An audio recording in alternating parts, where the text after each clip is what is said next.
નમસ્કાર, આપનું સ્વાગત છે ગુજરાતનો અવાજ ચેનલ ઉપર અને હું છું આપની સાથે પત્રકાર કાજલ સુવા. અત્યારે જામનગર જિલ્લાના જોડિયામાં ઊભી છું, જોડિયાનું વાવડી ગામ. અને કેમેરામેનને વિનંતી કરું કે પાછળ પહેલા મંદિર બતાવવામાં આવે. આ રામાપીરની જગ્યા છે. આ રામાપીરનું મંદિર છે અને આ મંદિરની જ જગ્યા છે જે જમીન ઉપર અત્યારે હું ઊભી છું, જ્યાં તમને ખાડો દેખાઈ રહ્યો છે. આ એ જગ્યા છે કે જ્યાંથી તમે વાયરલ વિડીયો જોયા હતા. આ જ રીતે જેમ અત્યારે આ બહેનો બધા બેઠા છે ફરતા ખાડાની, આ એ જ બહેનો છે કે જે થોડા દિવસ પહેલા, એટલે એક દિવસ પહેલા જ અહીંયા જેસીબી પાસે બેસી ગયા હતા કે અમારા ઉપરથી જેસીબી ચલાવી દો, પણ અમે આ રામાપીરની જે વાડી છે એમાં કામ થવા વીજ લાઈનનું નહીં દઈએ. જે પોલ પસાર થઈ રહ્યો છે આ એ જમીન છે, તમે જોઈ શકો છો. આ જમીનમાં અહીંયા થોડીક મગફળી વાવેલી છે, એ મગફળીમાં પણ ખાડો ખોદી દીધો છે. એક ખાડો ઓલરેડી ખોદી દીધો, આ બીજો ખાડો છે. તો આ જગ્યા જે છે એ ગામ સમસ્તની જગ્યા છે અને અહીંયા જે પૂજારી જે મંદિરની સેવા કરે છે, પૂજા કરે છે, મંદિરની રામાપીરનું મંદિર છે, એના એ પૂજારી એના ભરણ પોષણ માટે ગામ લોકોએ આ જમીન રાખી છે. હવે એ જમીનમાં પોલ આવે, આ ખાડા તમને દેખાઈ રહ્યા છે અત્યારે, એનાથી કેટલું નુકસાન થઈ રહ્યું છે. અને ગામજનોની એક જ માંગ છે કે જો ગૌચરની જમીન હોય, મંદિરોની જગ્યાઓ હોય, એમાંથી જો પોલ નીકળતા હોય તો એટલે છે મહાકાય કંપનીઓને એ મંદિરના ટ્રસ્ટમાં કાંઈ દાન આપવું જોઈએ, વિકાસના કામ કરવા જોઈએ. આમ તો તમે વિકાસની બહુ વાતો કરો છો, ધર્મના નામે તમે મત માગો છો, ચૂંટણીઓ લડાઈ છે ધર્મના નામે, તો શું આ રામાપીરનું મંદિર છે એ તમે સનાતન ધર્મની બચાવવાની વાતો કરો છો. તો આજે હું એ બધા નેતાઓને કહેવા માંગુ છું કે જે સનાતન ધર્મની વાતો કરે છે, તો શું આ વાડી જે છે, આ રામાપીરની જગ્યા છે, એ શું સનાતન ધર્મની નથી? તો આજે આ જગ્યાને બચાવવા માટે કેમ કોઈ આગળ નથી આવતું? આમ તો બહુ વાતો કરો છો, હિન્દુ બચાવવાની જરૂર છે ને હિન્દુ ખતરામાં છે. ખતરામાં મેં હંમેશા કીધું છે ને આજે કહું છું, જ્યારે ચૂંટણીઓ આવે છે ત્યારે નેતાઓની ખુરશીઓ ખતરામાં હોય છે. અને જો ખરેખર તમારે ધર્મ બચાવવો હોય, ધર્મના સેવાના કામો થતા બચાવવા હોય, તો આજે આવો, આજે સમય છે, મેદાનમાં આવીને બતાવો. આ ધર્મની જગ્યા છે. જામનગર જિલ્લાનો એડ્રેસ હું તમને આપું છું. જામનગર જિલ્લાનું આ વાવડી ગામ છે, જોડિયા તાલુકાનું. અહીંયા આવો, આ ધર્મની જગ્યાને બચાવો. તમારામાં તાકાત હોય, ધર્મના નામે ચૂંટણી લડતા બધા નેતાઓને કહું છું કે આવો અને આ જગ્યાને બચાવો. બાકી આ બધી બહેનો, મેં ક્યારેય સમાજનું નામ નથી લીધું. ખેડૂત હોય એટલે હું એમ કહું છું કે 18 વરણ ખેડૂત માટે કોઈ નાત જાત હોતી નથી. પણ આજે કહું છું, આ બહેનોની હિંમત જોઈ જેતપરના એ દ્રશ્યો ફરીથી જીવંત થયા છે. આ બહેનો બધી બેઠી છે. આ વાવડી ગામમાં લગભગ 1200-1400 જેટલી વસ્તી છે, પણ એની હિંમત ગજબની હિંમત. એ જેતપરના દ્રશ્યો એટલા માટે કહું છું કે જીવંત થયા છે. આ બધી બહેનો કાલે જેસીબીની સામે બેઠી હતી, આ જ રીતે, આ જ ખાડાની પાછળ, એમ કહેતા હતા અમારે ઉપરથી જેસીબી ચલાવી દો, પણ અમે આ જમીન એમનેમ તો નહીં આપીએ. હવે સીધા એ બહેનો સાથે જ વાત કરીએ આપણે. વાવડી ગામની આ બધી આયરાણીઓ છે, આ હિંમતવાળી મહિલાઓ છે કે જેણે કાલે પ્રશાસન સામે અવાજ ઉઠાવ્યો હતો. પોલીસ પુરુષોને ડિટેન કરીને લઈ ગઈ હતી, પણ આ બહેનો અડીખમ ઊભી હતી. એક ભાઈ તો ખાડામાં બેસી ગયા હતા, એમ કહેતા હતા મને આઈ નાઈ સમાધિ આપી દો. ત્યારે પહેલા આપણે આ માળીથી જ શરૂઆત કરીએ. સીધા માળીને પૂછીએ. આપ સૌ જોઈ રહ્યા છો કે છેલ્લા કેટલાક દિવસથી જે છે જામનગરના એક વાવડી ગામમાં ગઈકાલે વીજલાઈન મુદ્દે કેટલીક બહેનો જેસીબીની સામે બેસી ગઈ હતી. એક ભાઈ હતા કે જે અહીંયા ખાડામાં બેસી ગયા. આ ખાડાની બાજુમાં અમે આજે બેઠા છીએ. ત્યારે એ વાવડી ગામની બહેનો જે ખાડાની પાસે બેઠી હતી, આપણે એમની સાથે સીધી વાત કરીએ. બેન, ખાડા પાસે કેમ કાલે બેસવું પડ્યું હતું? જીસીબી હાંકતા હતા ને અમારા પુરુષ જેટલા હતા એને બધાને લઈ ગયા. 6-7 બસો ભરાઈ ગયું ને બાયુને બધી લઈ ગયા. અમે 12-13 જણીઓ હતી. પછી 12-13 જણીને અમારી જીગર શું લાગી, પછી અમને મારવા વાળી મહિના કરવા પોલીસ વાળીઓ. એટલે અમને એમ થયું કે હવે કાંઈ ન કરે, હવે ખાડામાં બેસી જાય કે મશીન માથે બેસી જાય. પછી અમે 3-4 જણીઓ મશીન માથે બેસી ગયું. એક ભાઈ હતો તો ઠેકડો માર્યો, ભાઈ બેસી ગયો ખાડામાં.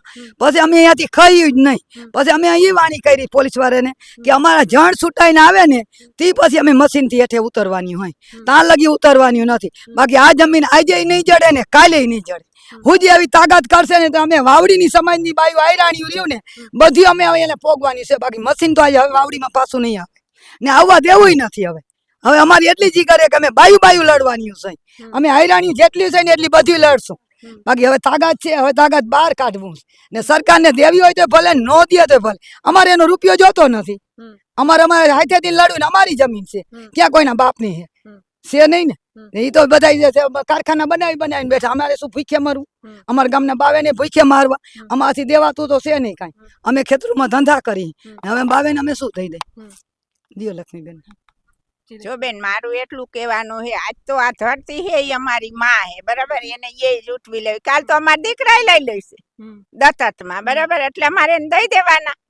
આજકાલ સરકાર આવશે ને એટલે દાંતેડે વાળી થઈ છે. કોઈ પોલીસ આવે તોય ભલે ને મેડમ આવે તોય ભલે, આજકાલ દાંતેડા વાળી લડી જ લેવું છે. લડી લેવું હે, એના મૂળિયા કાઢી નાખવા હે. ત્યાં લગનની તાકાત છે અમારા આયરાણીઓમાં. હું સત્યુ થઈને હમાઈ ગયું ને એમ અમે ભલે અહીંયા કેદા ખમાઈ જાય. આપડા તો ઇતિહાસ છે મળી, દીકરા દીધા છે. દીકરા બીજાના દીકરાઓને બચાવવા માટે આપણે આપણા દાનમાં દીધા હે, કયા સરકારને નથી દીધા, બરાબર. આ તો સરકાર માંગવા આવી છે મારા દીકરા. આ તો માય માગી, બરાબર. માં આજ દઈ તો કાલ તો દીકરા દેવા પડે ને દત્તકમાં. શું આ એના હારું આ માં રાખી છે? માં તો આજે નહીં જડે ને કાલે નહીં જડે. અમારે એનો રૂપિયો જોતો નથી, બાકી જમીન દેવી નથી. જમીન અમારે જોઈ છે. એમ. હોય 100% જમીન જોઈ છે. બાકી જ્યાં સરકારને લડવું હોય તો ભલે ને એને લડવું હોય તો ભલે ને મોદીને લડવું હોય તો ભલે. બાકી જમીન તો આજે જોઈ ને કાલે જોઈ. અમારે એનો રૂપિયો એક જોતો નથી ને અમારી પૈસા શું કરવા? અમે અમારી ગુજાવણી રેડવી. મોદી અમને શું દઈ જાય અહીંયા? દીએ તો બધા ભાવ હોય એના ભાવ ના સડે, અમારા ભાવ તો કઈ ચડતા નથી. તો અમારે મોદીની લાલચ શું હોય? અમારે પૈસા એના ન જો, અમારા ધરતી જોઈ. અમારી માં છે ને આજે નહીં મૂકીને કાલે નહીં મૂકી. જેને કેવું હોય ને કહી છે ને. હજી આ પોલીસ તો આટલા મીકા પણ કહેતી આખી જામનગર ની જોડિયાની મૂકે ને તો અમારે ભોગવાન તેવડ હે. એટલે આયરાણીઓને લડી દે. આયરાણીઓને લડવું. બાકી જણને દે, જણને લડવાય નથી મૂકવા. તો જણને ભરી જાય ને, જણને ઘીરે રાખવાના. હવે આયરાણી ના ખાડે આવવું ભલે ને પછી અમને સમાધિ દઈ દઈએ. મરવાની બીક નથી. મરવાની બીક નથી. કાલે મરવું ને આજે મરવું હોય. જિંદગીમાંથી એક ફેરે દી ઓછો કરવાનો ને તો હવે શું જીવીને મજા? કેટલી ઉંમર છે મારી? અમારી 60 વર્ષ છે. આવું જોયું ક્યારે 60 વર્ષ? ના આવું કોઈ દી નથી જોયું બેન. આ તો આ છોકરીઓ અહીંયા ફીસ ફસાણ્યું ને એટલે મારે આવવું પડ્યું. જવા દેવાનું. એક તો ઉપરવાળો રૂઠો. એક અહીંયા છે ને બધી એટલી આયરાણીઓ છે, આ બધી જ એટલી હિંમત વાળી બહેનો કે ભાઈ અમારો વારો આવવો જોઈએ. અને એનાથી વધારે એ બધાને ઉત્સાહ કેવો છે કે બેન બધા એક પછી એક બોલે એટલે તમે બધાયનો વારો લ્યો. જી શું કહેશો? અમને અમારો પૂરેપૂરો હક જોઈએ. અમે અહીંયા લડશું, મરી જવું તૈયાર હે, અમને મંજૂર હે, પણ અમે અહીંયા લડશું એટલે લડશું. અમે અમારો હક માગીને રહેશું. અમને અમારે ખેડૂતની દીકરીઓ એટલે એટલું તો અમે અમારા ખેડૂત માટે એટલું તો કરશું ને કરશું જ. અમને અમારો પૂરતો હક નહીં દે ને ત્યાં સુધી અમે લડશું ને લડશું જ. શું નામ છે? મકવાણા કુંજલ. કેટલી ઉંમર છે? 18 વર્ષ. લડવાનું કોઈ શીખાડ્યું કે અંદરથી જ આવ્યું છે? અંદરથી ને જૂમ એટલું એ કે લડવું એટલે લડવું, બીજી કાંઈ વાત નહીં. લડવું એટલે લડવાનું જ. અમારો હક અમને જડી જવો જોઈએ, બીજું કાંઈ. આ વાવડી આજ તો ખરાબાની જમીન ગઈ, કાલ તો આખું વાવડી ગામને કહેશે કે આ અહીંયા ગામમાં થાંભલા ખોદવાય, તો શું ગામમાં થાંભલા ખોદવા દેવા? આજ તો અહીંયા જગ્યાએ ગામમાં કહેશે કે આ અમારી જમીન એ સરકારની, તો શું અહીંયા થાંભલા ખોદવા દેવા? અમને અમારો હક જડવો જ જોઈએ બસ. ખેતરનું કામ આવડે છે? કેટલું અઘરું હોય? અઘરું તો હોય ને, પરસેવાથી કરી. અને અત્યારે વરસાદ તો થતો નથી. 3 વાર મગફળી વાવી, 3 વાર વીગી નથી. વાવણી થઈ એકવાર, તે પછીનો વરસાદ તો થયો નથી. તો અમારે બી લેવા જાય, મગફળી અમે વેચવા જઈએ તો 1100 રૂપિયા ભાવ આવે છે ટેકામાં. અને ઈ જ બી લેવા હમણાં ગયા તો 2500 રૂપિયા, 3000 રૂપિયા ભાવ જડે છે. તો ખેડૂત હારે જ કેમ આવો અન્યાય થાય છે? 1100 રૂપિયાની મગફળી અમને 2500 રૂપિયામાં જડે. અમે લેવા જાય તો અમારી મગફળી અમને 1100 રૂપિયામાં દઈએ. તો એવો જ અન્યાય કેમ ખેડૂત હારે કરે છે? અમને અમારો પૂરતો ભાવ જડવો જોઈએ. અમને ભાવ ન જડતો અહીંયા ગમે અહીંયા ખાડા ખોદી અને થાંભલા નાખી દઈએ, એવો કઈ અન્યાય હાલતા હશે? બીજું કે જમીન કેટલી છે પપ્પાના? 25 વીઘા. ખેતી કેટલી અઘરી છે? ખેતી તો અઘરી હોય જ ને. ખેતી અઘરી છે એટલે જ ને અત્યારે વરસાદ થતો નથી. પાણી વહી ગયું છે તરમાંથી પાણી વહી ગયું છે. દુષ્કાળ જેવું તમારે છે અહીંયા. વાવણી થઈ, માંડ વાવણી થઈ છે. ખબર છે તમારા ધારાસભ્ય કોણ છે? ધારાસભ્યની ખબર છે કોણ છે? પટેલ. બરાબર. સાંસદ કોણ છે? પૂનમબેન મેડમ. આવે છે કોઈ અહીંયા? કોઈ નથી આવતું. ઈ જ વાત. આ મત લેવા ટાણે હાંજે આવે, અને અત્યારે જરૂર હે તો કોઈ એટલે કોઈ ગામમાં પગ મૂકતું નથી. ફોન કે આવ્યો પપ્પા કે વડીલ કોઈ વાત કરે છે કે આપણા સાંસદનો કે ધારાસભ્યનો? કોઈનો ફોન આવતો નથી. ગયા તા અહીંયા કણે મંજૂરી લેવા, તે કે ના અમે કે કાંઈ ન કરી હકી. તો તે મત લેવા ટાણે કેમ બધા આવી જાવ? અત્યારે તમારાથી કાંઈ ન થતું, પછી અહીંયા ખોટા વાયદા કરીએ, ઓલું કરશે ને ઓલું કરશે. તો મત લેવા ટાણે બધું થાય તો અત્યારે કેમ કાંઈ થતું નથી? અમારે જરૂર હે તો કેમ અત્યારે કોઈ આવતું નથી? બેટા માનીએ ચાલો અત્યારે તમે કદાચ કૃષિ મંત્રી હોત તો ખેડૂતની બહેનો આમ અત્યારે બેઠી હોત? નો જ બેઠી હોત. અને હું તો એમ કહું 1 વર્ષ સુધી આખા ભારતના ખેડૂતને સમજી જવું જોઈએ કે એનો પાક વેચવા જ ન દેવો જોઈએ. પછી મોદીનું શું થાય ઈ જોઈ કે પાક નો વેચી તો એ આપણા ભારતનું શું થાય? આયાત જ ન થાય. આપણે કૃષિ પ્રધાન દેશ છે, આયાત જ ન થાય. આપણે જો 1 વીઘો મણ એટલે મણ હે ને 1 મણ આપણે વેચી નહીં આખું 1 વર્ષ સુધી વેચી નહીં તો એ બધાની હાલત શું થાય? આપણા ઉપર જ છે ને આપણે ને જ તો એ હેરાન કરે છે. આપણા ઉપર જ છે તોય આપણે હેરાન કરે. કૃષિ પ્રધાન દેશ છે. 1 વર્ષ સુધી લાગે છે કૃષિ પ્રધાન દેશમાં લાગતું ખેડૂતોનું નથી. માન હોય એવું લાગે છે? નથી લાગતું. ઈ જ વાત એ સમજી જાય 1 વર્ષ સુધી આખા ભારત દેશના ખેડૂતો કાંઈ માલ વેચે નહીં, બધો એમને ઘરે રાખે ને તો ખબર પડે કે દેશમાં ખેડૂતનું મહત્વ કેટલું. અત્યારે બધાય હલકામાં લીએ છે.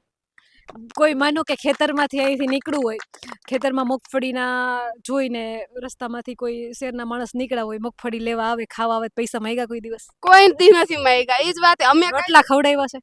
હાલતા ખવડાવી હાલતા. કોની વાત જ ઈ છે. ગામડાના લોકો આયરાણી છો ને? આયરાણી છે. આશરો ધરમ, રોટલો ધરમ. અને પછી તમને તમારો જ રોટલો, તમારો જ આશરામાંથી તમને આ રીતે છીનવી ઘસડીને કાઢે તો શું થાય? ઈ જ વાત છે ને. જમીન એટલી હોય, જમીન થોડી ખાવા જેટલી હોય, એમાંય આવા થાંભલા આવી જાય તો શું કરવાનું અમારે? શું કહેશો તમે? જી કીધું જમીન આપણી છે, આપણી જમીનમાં આવું કરે તો શું થાય? ઈ જ ને. આ બધા ખેડૂતો બિચારા રખડી પડે. રોટલો હે એનો અતારે આ એક પછી એક વીઘામાં હાલો અત્યારે 5 વીઘા જમીન હે, એમાં એક થાંભલો પડ્યો, પછી બાજુની 5 વીઘા જમીન હે, એમાં આવી રીતે થાંભલા પડ્યા રાખે તો પછી ખેતર આ જે ખેડૂત લોકો હે ઈ વાવશે શું? વાવશે નહીં તો બીજા ખાઈશે શું? ખેડૂત ઉપર જ છે ને બધું. અત્યારે બધા જે જમે હે ઈ અમે પાક આમાં ઉગાડી આમાંથી નીકળે જમીનમાંથી. ખેડૂતો જેટલું સંઘર્ષ કરે ને એટલું આ કોઈ સંઘર્ષ નથી કરતા. તો મારું કહેવું એમ જ છે કે ખેડૂતને બધાય હક આપો. ખેડૂત એ જ તો બધાય જમી શકશે એમ. રોટલો તો જ એનો હે. બીજું કે જે રીતે બેનો વાત કરી રહી છે એ રીતે કે ખેડૂતો છે તો જ બધું છે. અને બીજું ટાંકીને કહી રહી છું, મેં ક્યારેય ખેડૂતનું હજી કહું છું, ખેડૂતનું નામ આવે ને એટલે મેં ક્યારેય નથી કીધું કે ખેડૂત દરબાર, ખેડૂત આહિર, ખેડૂત રાજપૂત કે ખેડૂત પટેલ. પણ આજે એટલા માટે કહી રહી છું કારણ કે આહિર સમાજમાંથી બેનો મેદાનમાં ઉતરીની બહુ મોટી વાત છે. એટલા માટે કે મર્યાદાવાળો સમાજ છે, બને ને ત્યાં સુધી અમે બહાર નથી નીકળતા. અમે એવું ઈચ્છીએ છીએ કે શાંતિથી મામલો હલ થઈ જાય તો અમારે મેદાનમાં નથી ઉતરવું. પણ મેદાનમાં ઉતરવા માટે તમે મજબૂર કર્યા છે એટલે પાણી જે છે ને માથાની ઉપર થઈ ગયું છે. આ બધી અત્યારે આયરાણીઓ પોતાનો હક માગી રહી છે. સમાજને ટકોર કરું છું કે સમાજ માટે સેવાના કામો કરવા માંગતા હોવ તો આ બધી આહિરની જ બહેનો છે. આહિરનું ગામ છે, જામનગર જિલ્લો છે, એડ્રેસ હું આપું છું, વાવડી. આવો, આજે મેદાને આવો. સમાજના લોકોએ સમાજની મદદ કરવાની છે, ખેડૂતોએ ખેડૂતોની મદદ કરવાની છે. અને જે નેતાઓ જે ખરેખર વાસ્તવિક રીતે જે જનતાનું ભલું ઈચ્છે છે એ બધાયને કહું છું કે આજે સમય છે. 27 ટાઈમે 29 ટાઈમે મત માગવા તો ચોક્કસથી તમે આવશો જ, પણ આજે આવી અને તમારું કર્તવ્ય નિભાવો. આજે સમય છે કે કોણ મદદે આવે છે. જી બીજા પણ કેટલાક બહેનો દીકરીઓ છે, આપણે એમની સાથે વાત કરીએ. બેન શું કહેશો? અમારે આ કણે જગ્યાની સ્થળ છે બરાબર, તો ત્યાં હવે આવો થાંભલો નાખી જાય તો અમે કહેવાય એ જ માગી કે અદાણીના ગેટ પછી અમને થાંભલો ખોલવા દે તો અમે એમ કહી કે હાચો અદાણી બરાબર. આવી 20 લાઈનું નીકળ્યા રાખે, 5 લાઈનું નીકળે તો ખેડૂને જાવું ક્યાં? ખેડૂના છોકરા ખાઈશું? ઝૂંટવી લેવા માગે જ છે ને. કંપનીઓ આવીને આવી પડ્યા રાખે તો પછી ખેડૂને જાવું ક્યાં? અને જી અમે માંગ મૂકી એ માંગ અમારી પૂરી કરતા નથી. કા અમને વીમા પાક કાંઈ નથી દેતા બરાબર. અને એને જ્યારે જરૂર હોય ત્યારે મદદ માગવા બધી આવે અને અત્યારે અમારા ભાવ કોઈ પૂછતું નથી બરાબર. મોટા મહેતાઓ તઈ આવીને એમ કે અમને મત દેજો, અમને વોટ દેજો, વાહ ફલાણી જગ્યાએ આવજો, વાહ આવજો. ને અત્યારે અમે અહીંયા ખરા તડકાના શેકાય છે અમારા ગામ આખું, તો આ રહ્યા કોઈ નથી આવતું. 3 દિવસથી અહીંયા પડ્યા રહીએ જણને બાયું બરાબર. તો અટાણે મહેતા ક્યાં ગયા અને મોટા મોટા વિડિયા વાળા ક્યાં ગયા બધાય બરાબર. જે જરૂરિયાત હતી ત્યારે બધાય આવી, અત્યારે કોઈ નથી આવ્યું. તમે જ બેન પેલા આવ્યા છો. હા તમે જ આવ્યા કાજલ બેન, તમારો આભાર. મારી ફરજ છે. અને બીજું મને આનંદ વિશેષ એટલેય થાય છે આજે કે જે બહેનો નહોતા બોલતા ને બધા બહેનો સ્વયંભૂ રીતે મેદાનમાં આવે છે, સ્વયંભૂ રીતે બોલે છે. આપ જે રીતે એટલા દિવસથી 3 દિવસથી મેં જોયું છે સતત બહેનો મેદાનમાં ઉતરી છે, લડત આપી રહી છે, તો થાક નથી લાગતો? અરે કાંઈ નથી લાગતો. લડવામાં થાક હોય હા. તો અહીંયા હોય ને લડવા વાળા. હમ. નહીં, થાકતા નથી. અમને મરવા ઉધીને અમે પીડા નથી કરતું. ઘરે નાના છોકરા મૂકીને આવ્યા હે. ખાવા પીવાનું કાંઈ કઈ ખબર જ નથી, ભૂખ તરસની. સતત અહીં બેસવા તૈયાર છીએ અમે. પણ જગ્યા અમારી ન જાવી જોઈએ. બસ અમે એ જ વિચારી છીએ કે આવા નાના નાના ગામ, આવા મોટા મોટા ગામમાં આવડી એવડી જગ્યાએ જો વહી જાય તો ગામો ગામની આવી કેટલી બધી ખરાબા હોય. આ ઘણા બધા પશુ એમને રખડતા હોય, કાગળિયા કોથળિયું ખાઈએ. આવી જગ્યા હોય તો એમાં ન ચરી શકે. માટે રાખો આવી જગ્યા, નકર બધું ભૂખમરો થાય. ખેડૂત ઉપર જીવો હોય બધાય તો ખેડૂતને થોડુંક મત આપો, ખેડૂતને થોડો સપોર્ટ આપો તો બધા જીવી શકે. આમાં પેદા કરી કાંઈક આપણે અનાજ તો આપણા પેટ ભરણ પોષણ થઈ શકે. નકર આપણે બહાર કોથળિયું ખાવાના જ વાર આવવાના છે એવું દેખાય અમને હવે. અને કોથળીઓ ક્યાં ખાવા જેવી છે? હમણાં હા. આપણે જોયું સુરતનો એક હા. કિસ્સો જોયો કે એમાં બહારનું જમ્યા પછી એક દીકરીનું મૃત્યુ થઈ ગયું, કેન્સર, ફૂડ કેન્સર. પોઈઝનિંગ થઈ ગયું. કેન્સર ઘણા ટાઈમથી કોથળીના પેકેટ કંપની બનાવી અને પેકેટ રાખે છે, એ છોકરા ખાઈએ. તો આવું કંઈક અનાજ જો ઉત્પન્ન થાય તો આપણે બધા જીવી શકીએ. એવું લાગે છે કે થોડા ટાઈમમાં આપણી જિંદગી ઓછી થવાની છે. જો આવું બધું વેચાશે ને, આપણે ફ્રૂટ પ્રેસ ઉપર રહીશું ને તો આપણી જિંદગી ઓછી થવાની છે. માટે જગ્યા એ બચાવો, એમાં ઉત્પાદન કરો અને ખેડૂત જંગ જીતો અને થોડોક સરકાર સામે લડો કે અમારી જગ્યા ક્યાંય નહીં જાવ જોઈએ. ગામની નહીં, સરકારની ને નહીં, કોઈના બાપની. ગામની એટલે ગામની જ જમીન રહેવી જોઈએ. અને કાંઈક આમાં સપોર્ટ કરો તો માતાજી કંઈક દયા કરે કે ભગવાન આમાં કાંઈક ઉત્પાદન કરી અને અમે પેટ ભરી. બસ અમે આના ઉપર જ અમે જીવી, જમીન ઉપર જ. કાંઈ અમારે કોઈ નોકરી નથી અમારે કોઈ એવા વ્યવસાય ધંધા કે નથી અમારે કઈ કંપની એવી. પણ આમ તો વાત થાય છે નારી સશક્તિકરણની, તો બેનોને કાલ જીસીબી પાસે બેસવું પડ્યું છતાંય કોઈ નું આવ્યું મેદાન. નહીં, કોઈ નથી આવતું બેસવા. મત જોઈને ત્યારે કહે છે કે 18 વર્ષની ઉંમર હોય ને પેલા બધા ચૂંટણી કાર્ડ આપીને બધાને મત લઈ જાય છે. ગામમાં થોડાક દિવસ ઘટતા હોય ને તોય છોકરીઓને મત આપવા તૈયાર કરે છે. અને અત્યારે તો આવડી છોકરીઓ, ઘણી બધી છોકરીઓ છે, 10-10, 15-15 વર્ષની છોકરીઓ ભણવાનું મૂકીને રજા આપીને આવે છે કે ના અમારે જાવું જ છે જંગ જીતવા. એવી ઘરની તૈયાર છે છોકરીઓ. પણ આ કોઈનો સપોર્ટ નથી અમને મોટા મોટા નેતાઓનો કે લાવો અમે જગ્યામાં થોડોક અમે કરી સપોર્ટ કે જગ્યા બચાવવા માટે. કોઈ બચાવતું નથી કોઈની જગ્યા. અમારે કોઈ નેતા નથી આવતું, નથી કોઈ મોટા અધિકાર આવતા. ઘણા બધા અમે જોયા છે, પૂનમ માડમ હે, વિક્રમ માડમ હે, ઘણા એવા બધા હે, પણ કોઈ અત્યારે અમને સપોર્ટ નથી કર્યો કે ના અમે આ જગ્યા તમને આપી દઈશું. નથી કોઈ એવા સાઇન સિક્કા કરી દેતું. અને એમને અમને ફોહલાઈ નથી કાઢીને પોલીસ મોકલે. 250 પોલીસ કે આવે હે રાઇફલ લઈ લે, પણ તોય નારી નથી હટતી અમારા ગામની કે ગમે તે મારી નાખે તો ભલે મારી નાખે, બેસું તો અહીંયા જ બેસું. બીજું પછી આ બધું આંદોલનમાં આવો અને પછી ઘરનું કામ કરો, બે કેમ મેનેજ થાય? કરી આજની જ વાત છે, 5 વાગ્યામાં ઉઠીને કામ કરી અને 8 વાગ્યા બધા પહોંચી ગયા અહીં. 5 વાગ્યામાં એના માટે અમે નીંદર હરામ કરી, ભૂખ હરામ, તરસ હરામ કરીને છોકરાને રડતા મૂકીને અમે અહીંયા બેઠા અહીં. આજની જ વાત કરી અમે. મારી ખુદની જ વાત કરું હું. છોકરાને એમને મૂકીને અમે અહીંયા બેઠા અહીં. પણ આહિર સમાજ શબ્દ આવે એટલે આપણે મર્યાદાનું પહેલા વાત આવે, પણ તમે બધે સાબિત કર્યું છે કે મર્યાદામાં રહીને શક્તિઓ લડી શકે. અને એ શક્તિના જે જાહલ જેવી શક્તિઓ છે, જે જગદંબાઓ છે, ઉગાના માં છે, એ બધાયના ઉદાહરણો કે એના દીકરાની આંખ ઉપરથી હાયલા તો એને છતાં એના આંખમાં એક જર્જરિયું ન આવવા દીધું. અને ઈ બલિદાનો આપણા છે ને એ બધા મને તમારામાં દેખાય છે. આ તો બહાર નથી નીકળ્યા, બાકી અમે ઈ જ છીએ કે જે બહાર નીકળીએ તો એમ છીએ, બતાવી શકે કે આવું કરી શકીએ એમ. અમારી માથે જેસીબી હાલે ને તો અમે બતાવી શકીએ કે આ માથે હકાલો, બાકી હટી નહીં અમે આયર હોય. પાછા ખાલી એ દ્રશ્યો દેખાણા.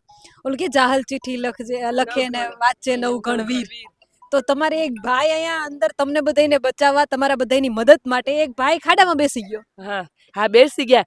ઈ પણ એવું બોલ્યા કે મારે મારી નાખે તો ભલે મારી નાખે, બાકી અહીંથી હટવું નહીં. જોઈએ અમારો હક પૂરેપૂરો અમને. જમીન અમારી અને અમારા બાપની જ રહેવાની છે. કંઈક દ્યો અમને તો ઘણું. બસ અમારા સરકાર નથી, કાંઈ પૈસો નથી જોતો, નથી અમારી જગ્યાને કાંઈ કરું માટે. અમારા રામાપીરના કામમાં જે કહે ને માંગે છે ને ગામ કે અમને આટલું કરી દો એટલે ઘણું.